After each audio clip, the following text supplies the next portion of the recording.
Big man as well. Sorry? You're in it as well, that's good. Yeah, thank you. So, Namaste and Metta, Ajahn. First of all, Namo Buddhaya.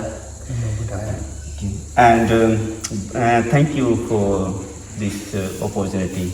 I'm really grateful, honestly. Thank you. I got this opportunity to sit down with you and learn from your life and wisdom. Okay. So I'm very thankful. Okay, very good. Thank you for being with us. Good. And all these questions I'm asking, Ajahn, is out of my own heart and my own genuine curiosity. Good. Excellent. I have been thinking deeply for a while, actually. Okay, yes. Yeah, I started kind of knowing more about Buddha and Buddhism in 2014 when one of my family members died. Yes. And I was really distressed in my life. Yes. I was really having lots of bad thoughts, and that's where someone told me to do meditation, Vipassana meditation in Melbourne. Yes. I did Vipassana, and that was life-changing for me. Good. Yeah. But there are still questions Please. never went away from my mind, Yes, please ask. Thank you. So the first question, Ajahn, I would like to ask you to begin with, would you like to say a little bit about your life, where you were born and what inspired you to choose the path of a Buddhist monk? Okay, yes. Well, I was born in a poor family in West London.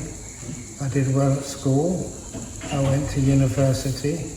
When I went to university, it was at Cambridge University, a scholarship studying theoretical physics.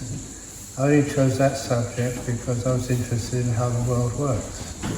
And I was starting off with the outside world. And then later on at Cambridge, I was a Buddhist already just by reading books, but I never understood it fully. Unfortunately, when I went to a place like University like Cambridge, I was in 1969, it was just a very advanced university, obviously. It had a Buddhist society, a Buddhist club. So I joined up. And I remember just one little anecdote there. When I saw there was a Buddhist club, I wanted to join immediately. And the person on the desk accepting new members was saying, you don't have to join up. Just come and see. If you like it later on, you can join up. I said, no, I'm already a Buddhist. I want to join. He said, no, wait. And I got out the £1 note, which was a lot of money for me in those days, 1969. Join me up. So the person on the desk had to join me up. And he later became a very good, close friend. His name was Bernard Carr, and he was one of the close associates of Professor Stephen Hawking. He was also a theoretical physicist. And so we had many common interests, not just Buddhism, but also psychic research about ghosts and other spiritual stuff, which I thought is appropriate, because if you want to search for knowledge, you don't put boundaries on where you should search. You go and find out for yourself. So we used to go hunting ghosts. Oh, well. But anyway, that's something different. That's actually where I started off. And from the university, the thing which really got me going was the meditation. And the meditation was very deep. I was fortunate. There was a lay person volunteered to teach. And he was an amazing teacher. I was very fortunate to have something like that. He was a lay person, but had some very, very good ideas about meditation. Not Vipassana, but the Samatha. That's where one just teaches about jhanas. Yeah, I have heard. And that's really powerful. Yeah. But anyway, that's got me started. And after that, this, your first experience of deep meditation, and you can't forget it. And after that, I was heterosexual, had a few girlfriends, one after the other, not at the same time. But that was the end of the relationship with girls. Just having deep meditation. And eventually I went off to become a monk. Jumped into, Yeah. Okay. Good. Thank you. Okay. No, thank you. So my next thing I would like to know is, I have heard this monastery was built largely through your own efforts, like how you learned plumbing and bricklaying, how you started from scratch. Yes. Could you tell us about the experience? How did you? Remember, I started off as a theoretical physicist, which is in your head. Yeah. And then, because we wanted to start a forest monastery, it took a while to find, enough find good places which were reasonably cheap. Yeah. And even when we did put an offer for the land here, it was empty land, nothing was on here. Even then we were in debt. I think it cost about 90,000, and we could only manage to raise about 60,000. Oh wow. 600,000, 900,000, 100 acres. So because of that, it did take us a long time to actually pay off the debt. We had no places to stay, so when my first night here, I slept under a tree, just on the grass. Oh really? Yeah, it wasn't a very comfortable. Oh God. But anyway, you were young. At that time I'd have been a monk for 9 years in Thailand. I was in my early 30s. So I still knew how to endure. And then we started building. So I had to learn how to do brickwork. And from that, I got one of my famous stories. Because after finishing my first brick wall, I took my time. And once it was finished, I stood back to admire it, as you obviously do. Yeah. And that's when I saw that 2 bricks were crooked. They spoiled the whole wall. Oh really? And that's where I tried to take those 2 bricks out. Yeah. And I couldn't. The cement mortar was rock hard. Yeah.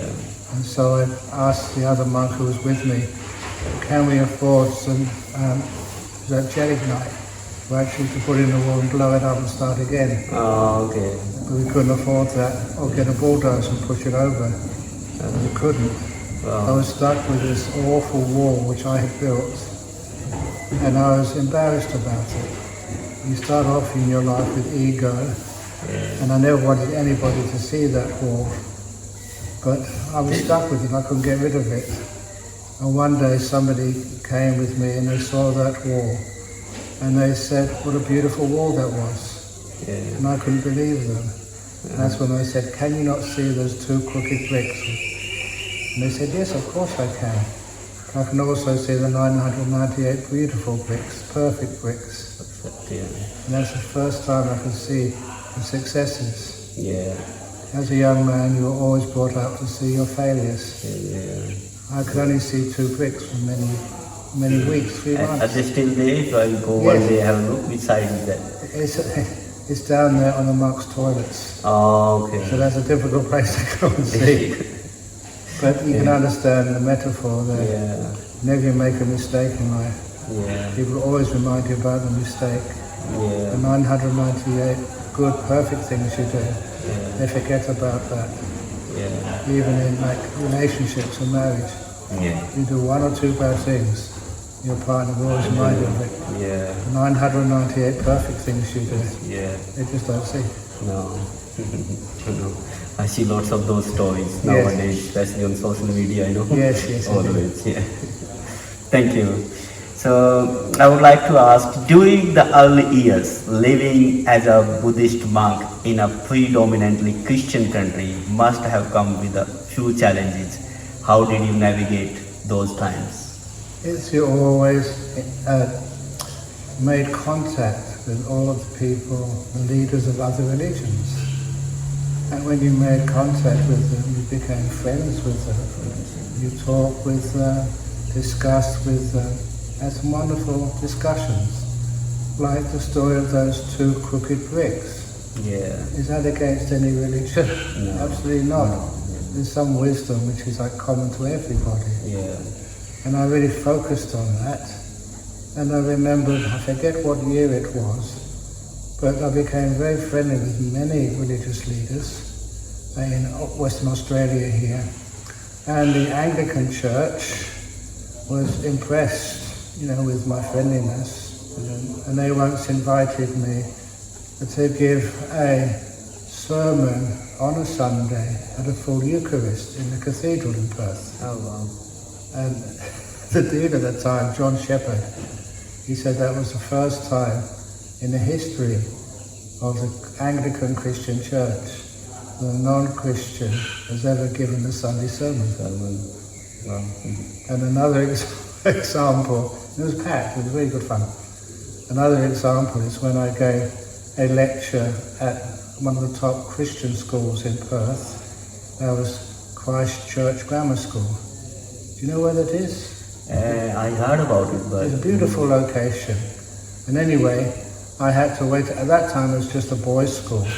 I had to wait outside with the principal and also with the chaplain, who was a friend.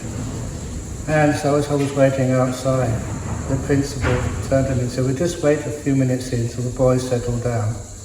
And once they settled down, there's a little statue of Jesus in the front of the assembly hall. The chaplain and I will make a small bow to the statue. Now because, we're Christian, but you're a Buddhist, you don't have to. And that I looked at the principal and said, "I demand my right to bow to your statue of Jesus."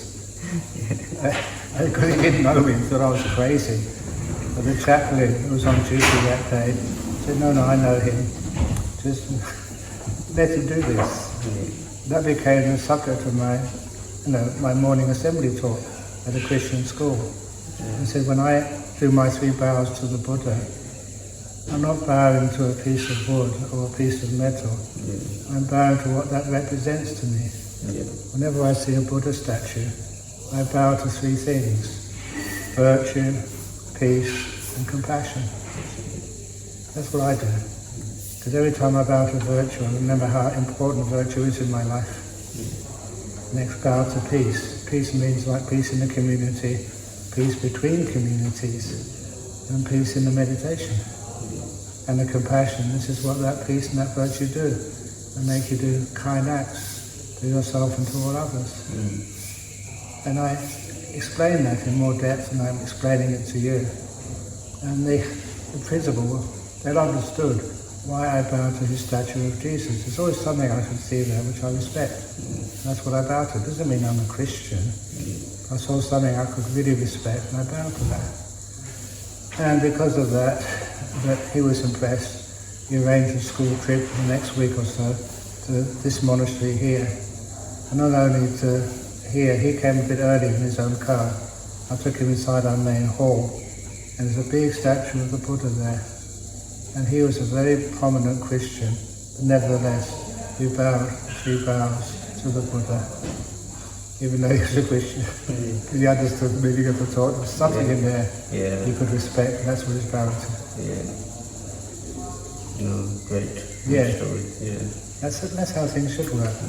You don't just stick to our own religion and say, I only respect this. There's many things in so many different religions you can respect. Wonderful things, great. That's where I actually learned about Buddhism. Okay, I'm born as a Hindu, And thank you very much. I want to ask a few questions about Buddha, please, now. Go on. Buddha.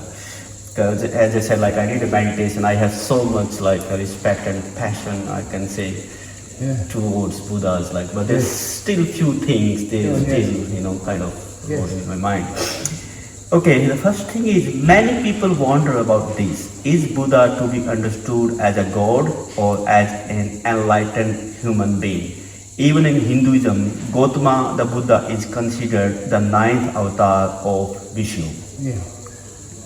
Well, we don't look at a god as being something permanent or holy in the sense that they are better than anybody else. In one of the teachings of the Buddha, a couple of monks came up to see the Buddha and said, someone who's fully enlightened never thinks they're better than anybody else, never thinks they're worse than anybody else, never thinks they're the same as anybody else. They've gone past all of that judgments and hierarchies, which is why, the Buddha, you can't call him a god, you can't call him a human being, you can't describe at all.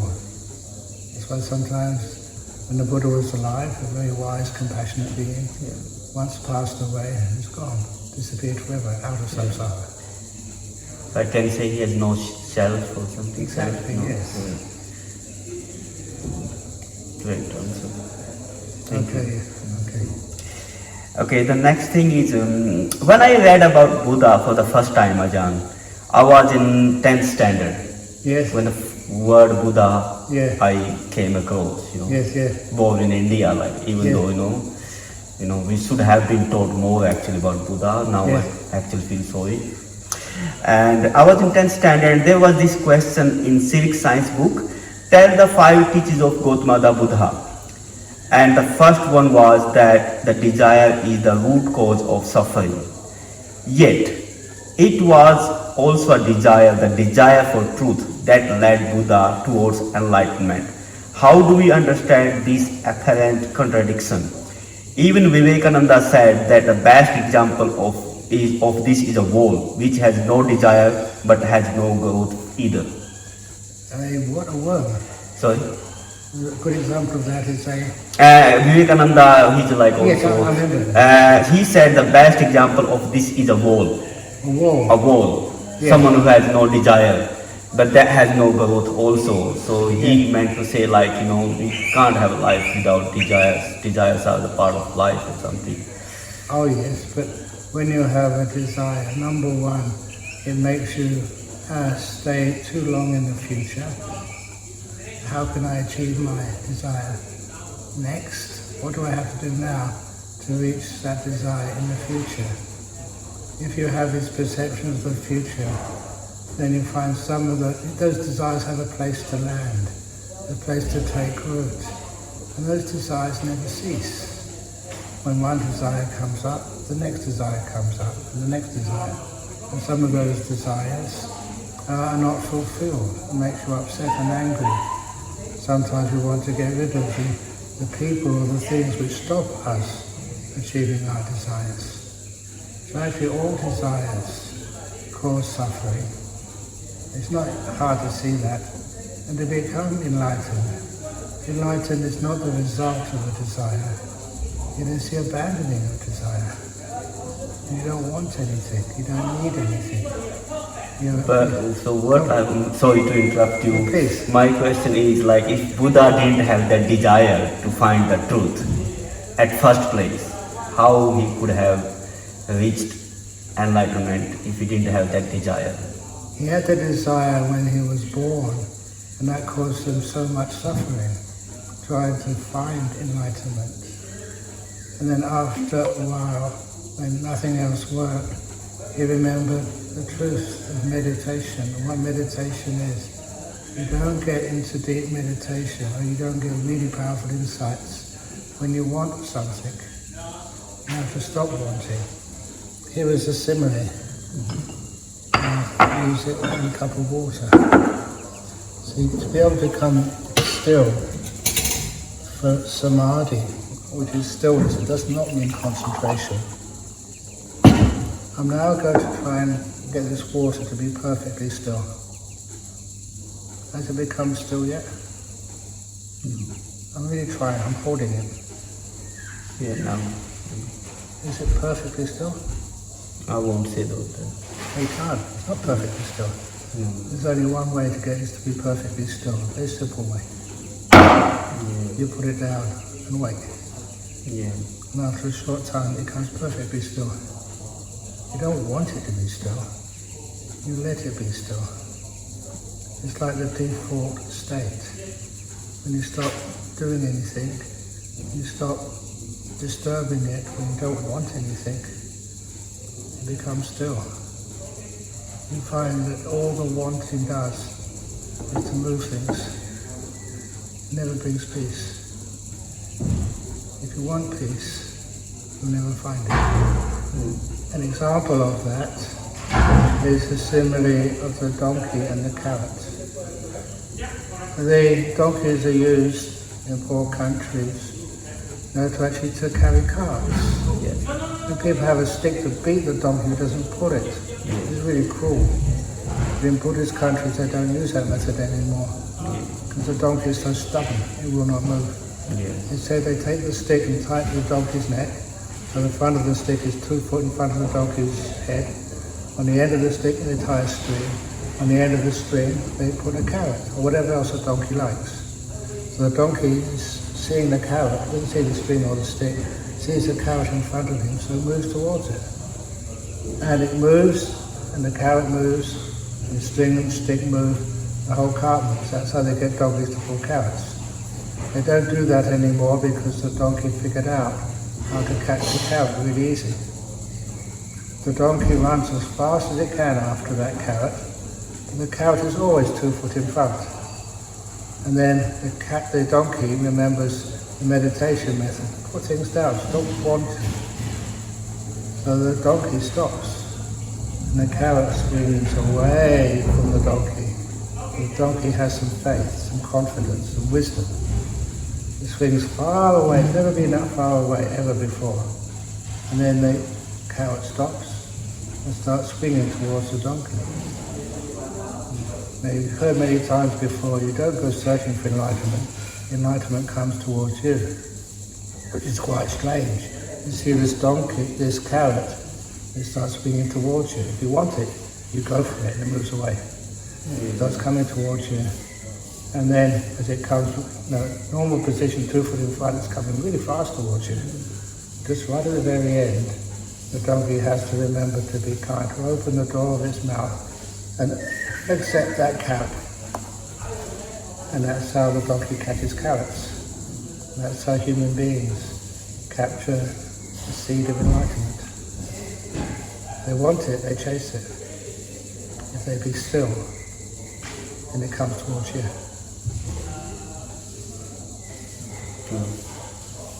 Yeah, so very wise, and that's the thing we sometimes need to follow in life too. Yeah. Rather than changing something, just let just let it change itself. Thank you. Okay. The next one is, once in Australia I was talking with a lady about the Buddha's teachings. She was an accountant actually, and she was a Christian. And she said that Buddha abandoned his wife and young child. She asked whether he ran away from his responsibilities. How should one respond to such a question in a balanced and compassionate way? It's easy. When he was doing that, he wasn't running away. He was seeing something much more important that he wanted to follow. But he never forgot his family responsibilities. Eventually, after his enlightenment, he went back to his hometown, and it was his wife died after birth. I just want to know how strong that was his mother. So his wife was inspired by his presence and became an enlightened Buddhist nun. And his child became an enlightened monk, a novice to start off with. So he gave him the very, very best. I told that my wife too about it actually. My wife is Christian. And I told her to it wasn't my wife who asked this question, it was a different lady. But So it was not abandoning responsibility. It was actually giving a greater gift to his wife and to his son. And I remember when Buddha came back, he said that I am not that Siddhartha who left the home. Is that right? He said many, many things. But she would have understood because that was part of the culture in North India at the time. And so because of that, she would have obviously missed him. And he missed her at first. But he followed that spiritual yearning and became, first of all, a seeker, and then later became enlightened. And then shortly afterwards went to visit his home. His father was still alive, and also his wife and son. And his mother told his son, please go see your dad, the Buddha, and ask for your inheritance. And the inheritance was, okay, I will ordain you. And first of all, as a novice monk, then a full monk. He became totally enlightened. It's the best gift you can give somebody. The gift of wisdom and peace. No money. The other materialistic thing doesn't last too long. No. Thank you. That's enough for Buddha. About meditation, a few questions I want to ask. For many people, meditation sounds complicated. How would you explain meditation in a very simple terms? It's letting go, putting things down, stopping grasping, letting it come to its natural state. Sit down, make peace, be kind, be gentle. Not complicated. Because people make it complicated, that's why people find it complicated. You make it simple, and it's the most simple thing you can do. Remember when I was teaching in South Korea some years ago, I was leaving to go back to Australia, and so they asked, well, can you please give us a greeting to remember you by? And the greeting was, just relax to the max. And they repeated that to me, about 4,000 or 5,000 people. Relax to the max, they shouted. But that was important teaching. If you relax the body and relax the mind, that's called meditation. You get so still, and the mind sort of leaves the body alone, becomes separate from the body, it becomes blissed out and still. Hindrances to understanding things disappear. You have personal experience. You know what the Buddha experienced. That's meditation. People make it too difficult.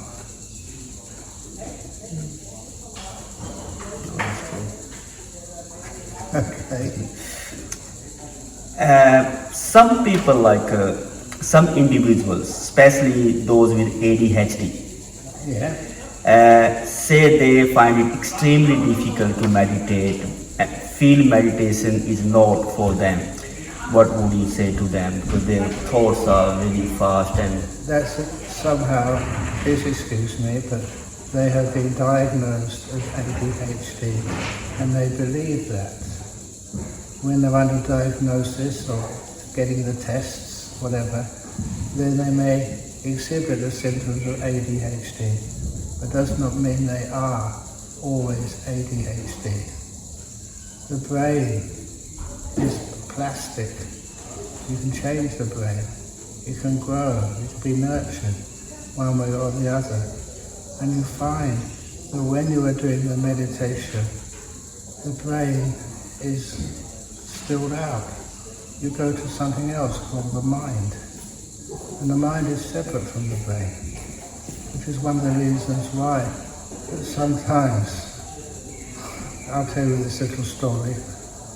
Many years ago here in Perth, one of my disciples, he just went into his room on a Sunday afternoon to do some meditation. There was nothing on the TV.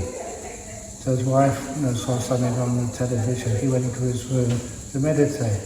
After an hour he hadn't come out. So his wife went into the bedroom to check him and was really worried because he was still meditating in perfect posture and could not see any breath coming in or going out. So she thought he'd had a heart attack or something and died. It was a Sunday afternoon. She called 000, which is the emergency number here in Perth, and an ambulance came within minutes. And the medics came into the house and she said, look, my husband was just meditating, he's died. And they checked him out, they could not find any pulse or any breathing. So they put him into a gurney, into the back of the ambulance, and with the wife next to him, rushed him to the Charles Gardner Hospital. He was in the west part of Perth.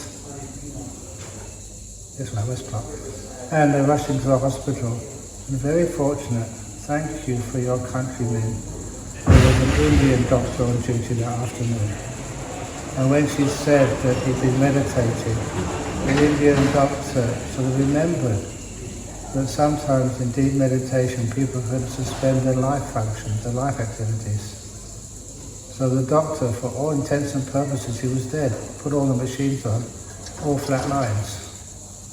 And so the doctors noticed there was something interesting, which, so what the Buddha said, and you've probably heard that before from other teachers, the difference between a dead person and someone in deep meditation is their body is still warm in deep meditation.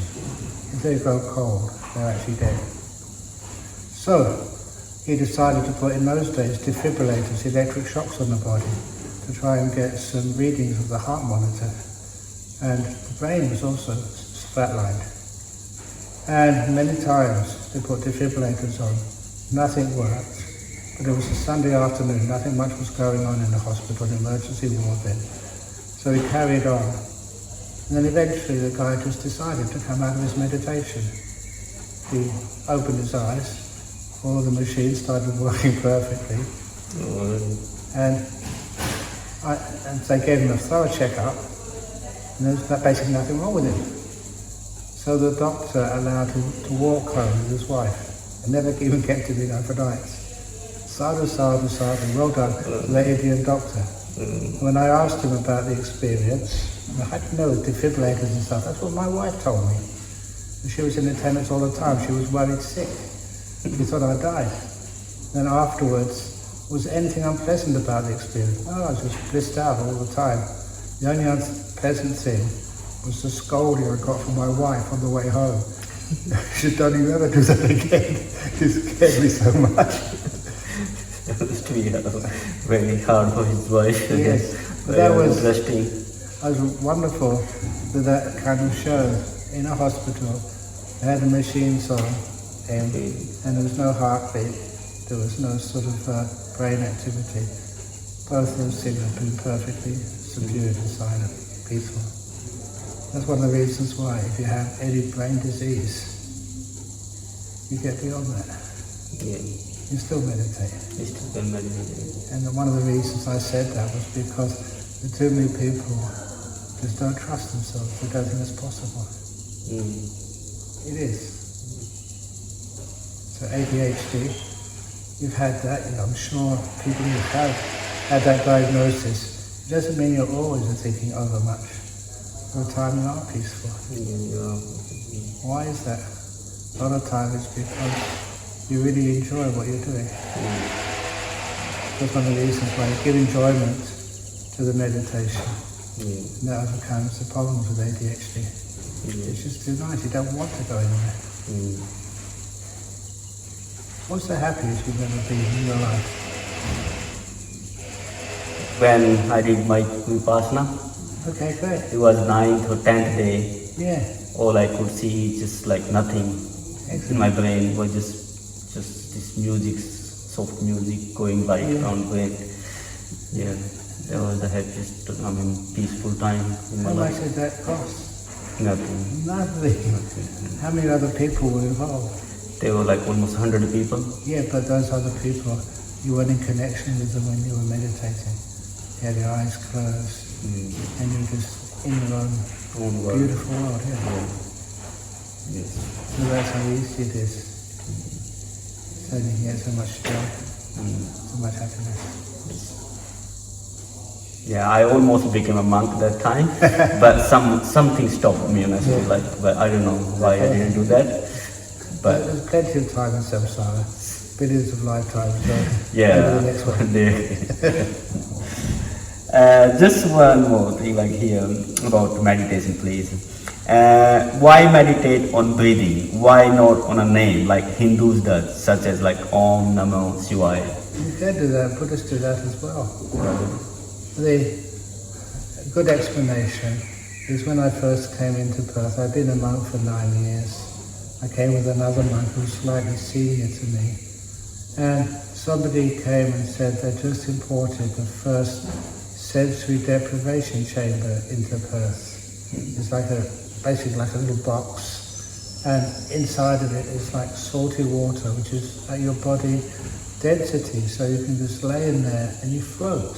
You don't sink, so you have no contact with hard surfaces. And it's at your body temperature, so you don't feel cold or hot. The thing is dark, so you can't see anything. It's soundproof, so you can't hear anything. And so it's your whole sense world of 5 senses is being subdued. And he said it's a wonderful place to meditate. You don't have to worry about an ache in your body here or in your knees, or any sounds of people working down there. So it should be a great place to meditate. But when he went there the first day, he told me, he said, it's not quiet inside. Because even if you don't hear anything, any noise from outside, what you hear is your own breath. Because there's nothing else to disturb it, that becomes so prominent. And that's actually why many people, they either choose to watch the breath, or even they don't choose, the breath comes up. If you have some words, mantras, then that's wonderful. You can use those words as mantras. There's nothing wrong with that. But after a while, let those words vanish and disappear. They're like little vehicles to take you from your ordinary consciousness into the realm of the mind, where the five senses do disappear. So just like that guy at home, he didn't know he wasn't breathing. He didn't know that he was in a deep meditation. He was just enjoying blissing out. He couldn't even feel electric shocks on his body when the doctor tried to get him out. So this is actually what happens. It's just a way of getting the water to be perfectly still, getting your mind to be still. So that's fine, but you'll notice if you do use like that Hindu mantra like Om, great. But after a while, let the Om disappear, as it would want to do, and you just go into the bliss of the mind, free from all concepts. Yeah. I say the bliss of the mind because it makes the meditation really attractive. It's not that hard, and once you get into it, you just don't want to come out. That's why you meditate for hours.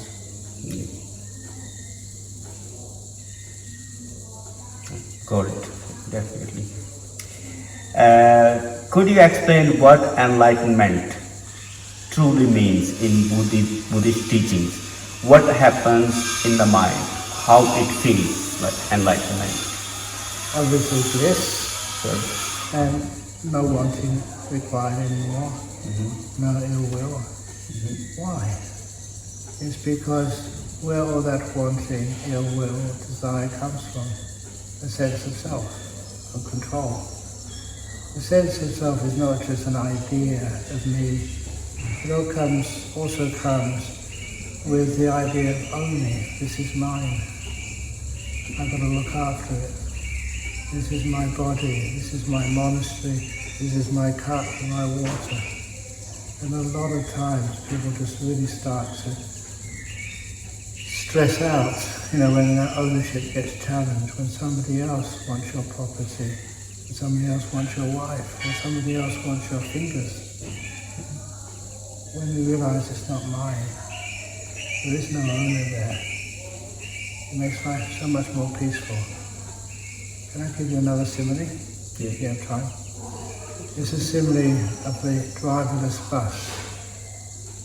Now, honestly, I made up this simile before we had driverless vehicles. I should have patented that name. Could have made a lot of money from that patent before Google or anybody else got into it. But the driverless bus simile is like this. Imagine your life is like a journey in a bus. You look out the window and sometimes you're going through very pleasant territory. It's gorgeous outside. You ask the bus driver, please slow down, please park, I'm enjoying this. And sometimes when you say that, the bus driver puts his foot on the accelerator, speeds up, and the happy times of your life don't last long enough. Other times you're going through the toxic waste fields of life. You want to get out as soon as possible. Yeah. You tell the bus driver, hurry up. Yeah. And a lot of time the bus driver just slows down and stops and parks. And you realize you've got a very stupid bus driver. Yeah. That bus driver is that part of the self you call the will. Yeah. And so you want to find a way of training that will to have more happiness and less suffering. Yeah. So you've got to find where the bus driver sits. Where is the thing you think of as the will? Eventually, through meditation, you find the bus driver's seat, the will. Who's driving this life of yours?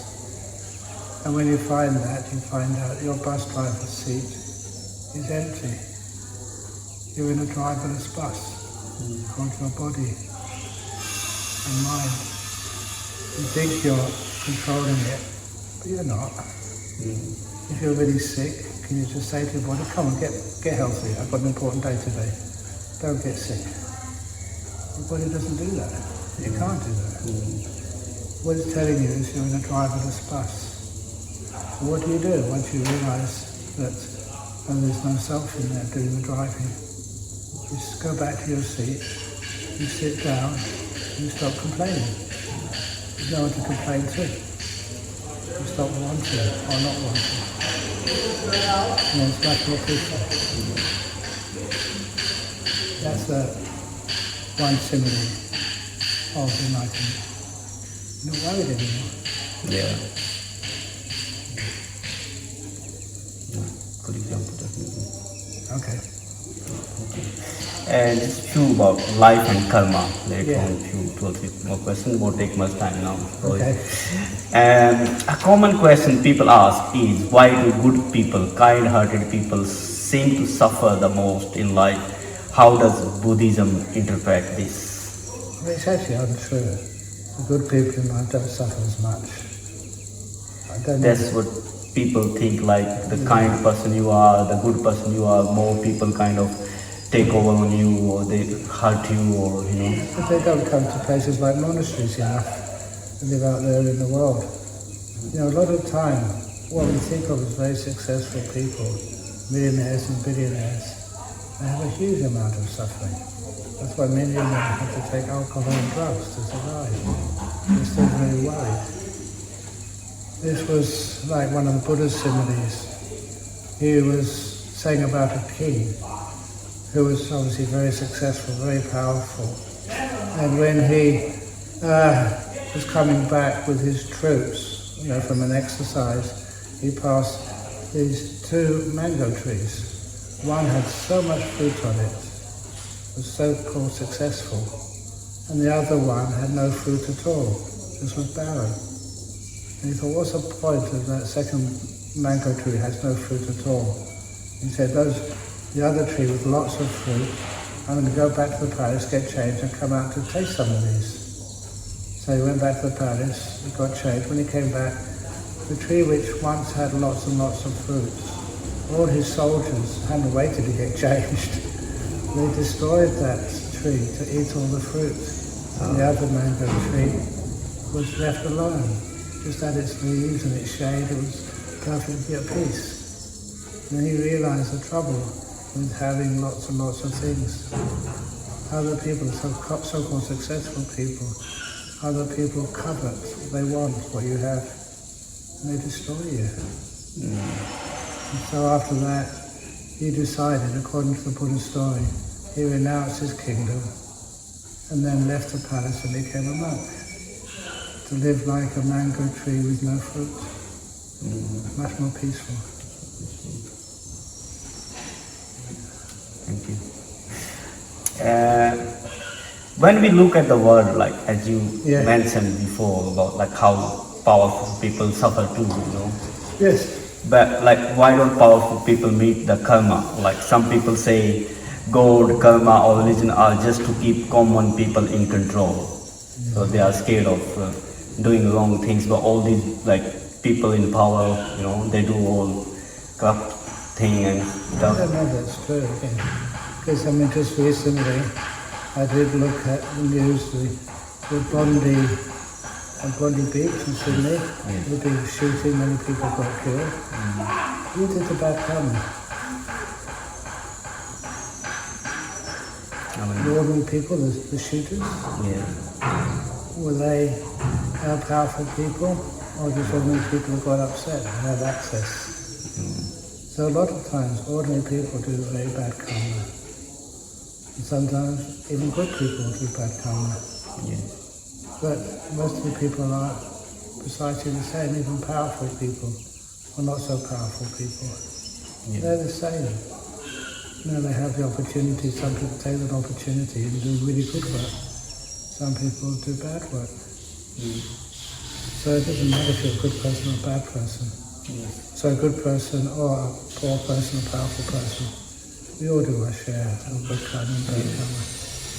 Probably bad karma is easier to do than good karma. Yeah. It attracts you more. Yeah, we don't want to do that anymore.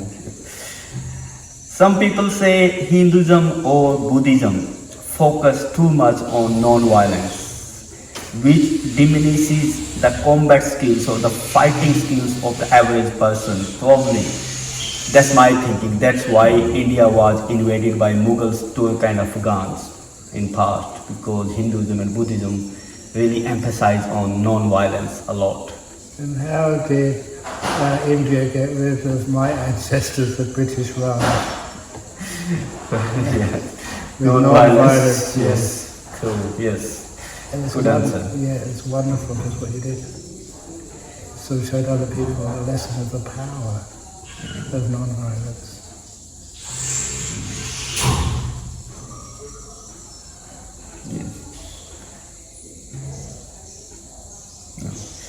The last question. Thank you. Buddhism, such a profound, insightful tradition, once a prominent tradition or religion in India. Should Dharma reconnect more deeply with its birthplace, the land where it was born? Wonderful if you can. There is a lot of Buddhist practice in India. It's a huge country. And because of that, there's still many people, they practice Buddhism, but quietly. Yes. This going on a blog, this talk. Yes.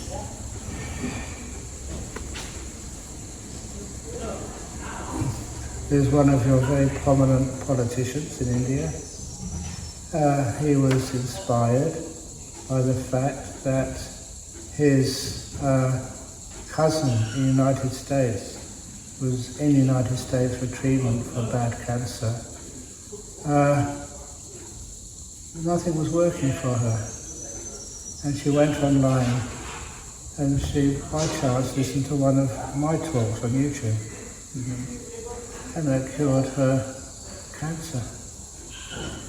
And she told her cousin and his wife, and they had a Zoom talk with me, just the three of them. I won't say who he is because, I promised not to, because the fact that he was actually practicing some Buddhism is probably meaning... Any hint? Any hint? No, sure, because you get it straight away. I can tell you personally afterwards. Okay, so, okay, thank you. Yeah. But it kind of works with many people in India who are practicing Buddhism, as well as Hinduism, as well as whatever works for them. Everybody works together. Personally, I feel like Buddhism is much disciplined. Yes. That's what I might learning from Yes. Buddhism. It's disciplined, very disciplined. Yeah. Tradition. Like Buddha focus emphasizes on discipline in life. Mostly like meditation, like the stillness of meditation. I said it's just, this is very still. What's the stillness? One of the byproducts of stillness is concentration. You don't want to move anywhere.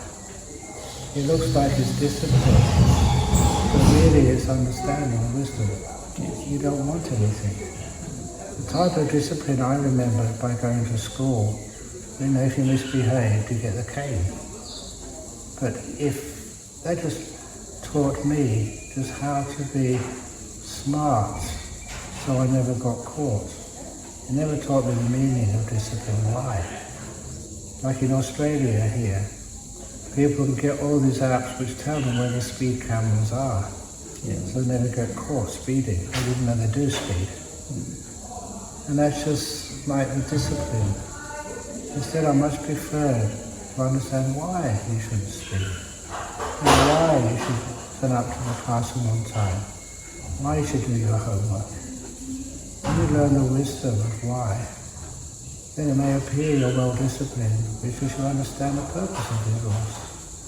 And sometimes you understand where rules may be too old-fashioned and not really relevant anymore. And so because of that, you understand why. And then the discipline becomes natural, not forced on you. Why to be friends with people who are different than you? And you understand why you don't have to make laws about it. Why not to shoot other people? No matter if you disagree with them, you don't go shooting people you disagree with. They also disagree with you. You might get shot.